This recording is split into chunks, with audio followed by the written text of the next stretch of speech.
Oke, selamat siang teman-teman. Pada kesempatan ini kita akan bahas mengenai technical telematic training, ya, mengenai bagaimana kita akan memasang perangkat retrofit telematik pada kendaraan yang belum terpasang, ya, terutama VIN sebelum tahun 2020. Ya. Kita ketahui bersama di sesi-sesi sebelumnya telematik ini sangat penting bagi kita dan bagi customer. Jadi jika nanti ada customer akan membeli retrofit ini, kita diwajibkan bisa memasang dengan benar. Oke, kita mulai materinya. Oke, perangkat telematik untuk retrofit ini dibagi menjadi 3 bagian. Yang pertama adalah untuk Dutro VIN 2017 sampai 2019, di mana di tahun itu Dutro sudah menggunakan dashboard atau meter set yang pakai elektrikal, ya. Dia sudah pakai digital dan sebagainya, ada RPM-nya juga. Nah, kemudian yang kedua adalah Dutro VIN di bawah 2017. Nah, dan yang ketiga untuk medium truck, Ranger dan bus, ya, sebelum tahun 2020, jadi 2019 ke bawah. Nah, nanti ada komponen yang harus kita pasang. Oke. Nah, ini komponen untuk Dutro VIN tahun 2017 sampai 2019, ya. Kenapa tahun 2019? Karena tahun 2020 sudah dipasang oleh pabrik, ya. Jadi kita sudah nggak perlu pasang. Menggunakan konektor 6 pin. Kemudian untuk yang Dutro di bawah 2017 menggunakan fuse tab. Nah, fuse tabnya ini pakai mini fuse, ya. Nah, nanti kalau pakai yang fuse besar, Dutro yang lama kan pakai fuse besar. Nah, nanti akan kita rubah lagi nanti, ya. Kemungkinan kita akan ganti ujungnya saja.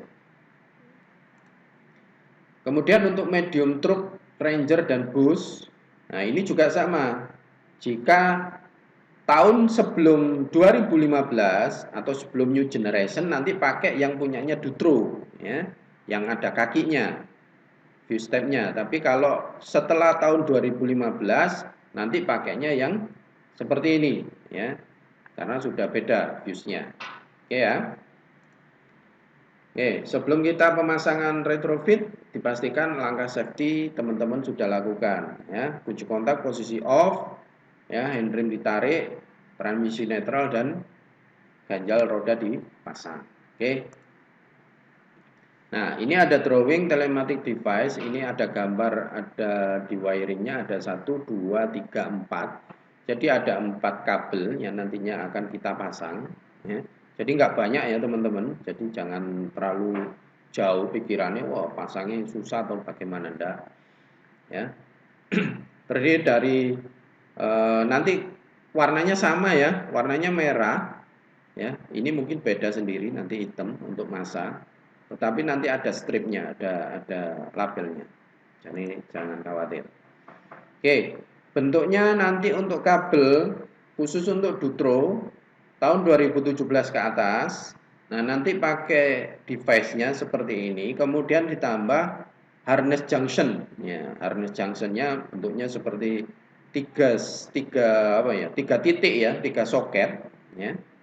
Kemudian untuk yang untuk pemasangannya simpel sekali. Untuk yang VIN di atas 2017, Dutro di atas 2017 ini kabelnya terletak di balik meter set ya, di balik speedometer. Jadi teman-teman lepas dulu speedometernya. Setelah dilepas, nanti tinggal dipasang.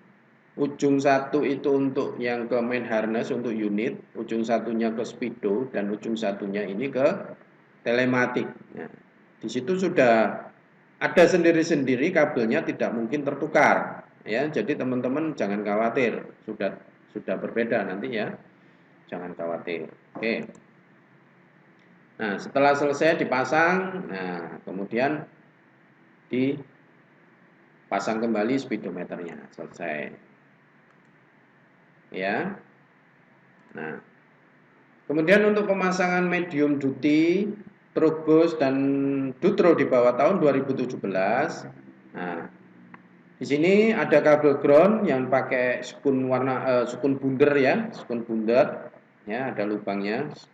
Nah, kemudian ada fuse tab label kuning ini untuk kunci kontak on, jadi dia ikut kunci kontak on. Dan label putih itu untuk engine running, dikarenakan engine running nanti tidak ada, diikutkan ke kunci kontak on ya. Dan untuk yang tanpa label atau ada merah dan hitam di sini untuk standby baterai. Oke. Kita langsung saja pemasangan fuse tab semuanya pada fuse box, jangan di tempat yang lain ya. Cari fuse box-nya, kalau Dutro maupun Ranger semuanya ada di sebelah kiri, dashboard sebelah kiri ya. Nah, oke, kita pasang untuk ground dulu.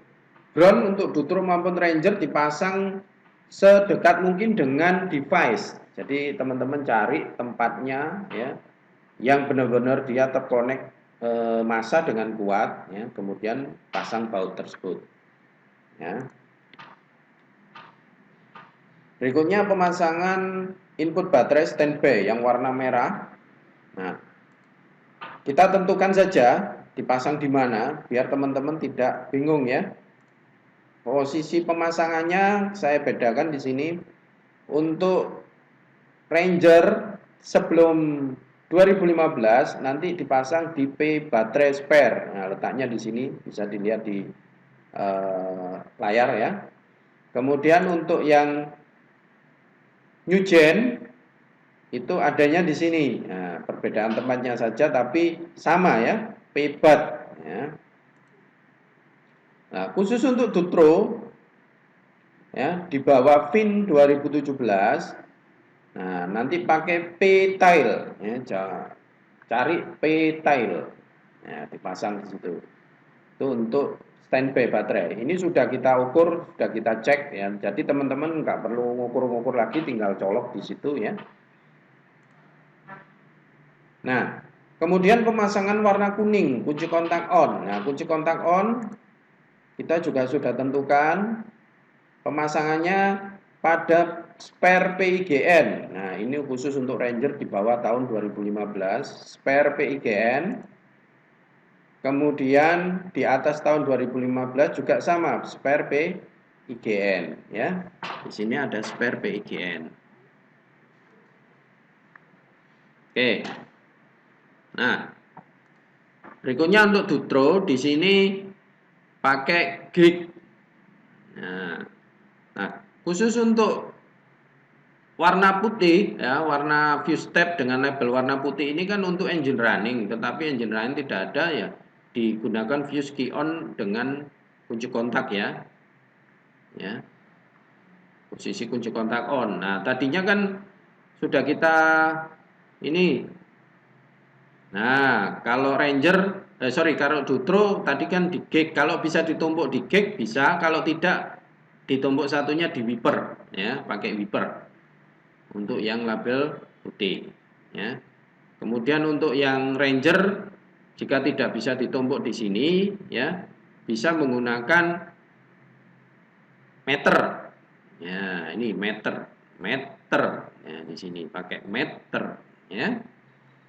Nah, sama juga yang sebelum tahun 2020. Di sini juga meter 10 ampere. Oke? Oke. Nah, setelah semuanya sudah selesai, nah tinggal di cek kunci kontak di on kan. Nah, di situ di situ ada LED 1, LED 2, LED 3. Nah, LED 1 itu untuk indikator GPS. Jika dia berkedip 1 kali per detik itu berarti sudah oke, tidak ada masalah. Tapi jika dia berkedip banyak, nah itu jadi masalah karena tidak ada signal ya. Jadi kedipnya banyak, tik tik tik tik tik tik gitu ya. Karena 0,4 detik itu kan cepat. Kemudian lampu LED yang kedua itu indikator untuk GSM atau kartu seluler yang terpasang di modul ya. Ya, teman-teman bisa lihat di sini juga ada ya. Ada tulisannya ya. GNSS itu GPS, kemudian GSM, terus di sini untuk CAN busnya ya terhubung atau tidaknya, wiringnya ya. Jadi LED 2 indikator GSM jika berkedip 1 kali setiap 4 detik menerima signal dengan akurat, berkedip 1 kali setiap 0,2, jadi kedipnya lebih cepat lagi, tidak ada signal. Jika dia menyala terus tidak berkedip, berarti device tersebut proses terhubung ke server atau mengirim data ya. Kemudian LED yang ketiga, indikator CAN bus itu untuk wiring. Jika posisi LED-nya mati, LED ketiga ini mati, berarti tidak terhubung. Nah, dengan kata lain teman-teman mekanik masang kabelnya kurang tepat ya, dicek lagi wiringnya. Kemudian jika LED ketiga itu berkedip 1 kali setiap 5 detik, itu berarti terhubung. Jadi kedipnya lama ya, 5 detik ya. Dan indikator yang terakhir, jika semua lampu, tiga lampu tersebut, 3 led itu berkedip 1 kali setiap 10 detik, itu artinya device dalam kondisi mode sleep atau dia tertidur ya. Dalam kondisi apa? Kunci kontak posisi off, parkirnya lama. Nah, itu nanti akan posisi sleep ya. Mode sleep. Oke. Kita lihat ini beberapa contoh video yang sudah ada. Nah, bisa teman-teman bisa. Nah, ini saya besarkan dulu. Oke. Ya. Nah, sekarang dilihatkan ke teman-teman yang lain posisi nyalanya. Yang satu setiap 0,4, yang satu 0,2. Ya. Nah, berarti masalah ya ini ya. Karena kalau tidak bermasalah harus 1 kali per detik. Dan ini juga sama. Jika dia signal GSM-nya kuat kan 1 kali per 4 detik ya. Kemudian sekarang yang tengah nyala terus. Ya. Yang tengah nyala terus itu artinya dia sedang terhubung dengan server. Nah, jadi di sini posisinya kan off kan ya? Posisi off, tetapi dia sudah dapat harus standby. Kalau standby otomatis dia langsung nyala. Nah, ini berarti lampu ketiga dia menyala terus walaupun kunci kontak tidak posisi on, tapi karena dia terhubung ke standby dia langsung nyala. Dia masih bisa nyala. Tapi setelah itu 10-20 menit dia akan masuk ke posisi sleep atau deep sleep ya. Jika posisi parkirnya lebih dari 20 menit, dia akan masuk ke mode sleep. Secara otomatis dia akan masuk mode sleep jika parkir lebih dari 20 menit. Oke ya.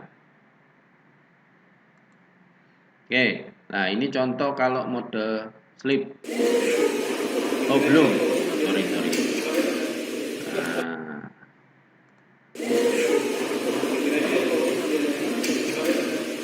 Oke, berikutnya, nah ini kalau mode sleep, jika semua berkedip ya, setiap 10 detik. 1, itu. 1, 2, 3, 4, 5. Nah, menyala lagi ya, 10 detik sekali. Nah, itu berarti dia dalam mode sleep. Oke.